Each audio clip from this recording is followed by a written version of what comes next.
Over cook అవ్వకూడదు, just 50% అనమాట. And rice కూడా నేను పక్కన పెట్టేశాను. ఇది కూడా జస్ట్ 70% కుక్ అయితే సరిపోతుంది. చూడండి, ఇలా పట్టుకుంటే సగం విరిగేలా ఉండాలన్నమాట. ఇప్పుడు మెయిన్ ప్రాసెస్లోకి అయితే వెళ్దాం గైస్. ఫస్ట్ చికెన్ వేసుకోవాలి, తర్వాత 70% కుక్ చేసిన బాస్మతి రైస్ని అయితే ఒక లేయర్గా వేయాలి. ఇప్పుడు మనం ముందుగా ప్రిపేర్ చేసుకున్న ఫ్రైడ్ ఆనియన్స్ వేసుకోవాలి.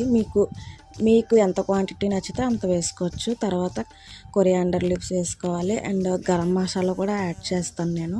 గరం మసాలా వేసుకోవచ్చు, ధనియా పౌడర్ కూడా వేసుకోవచ్చు.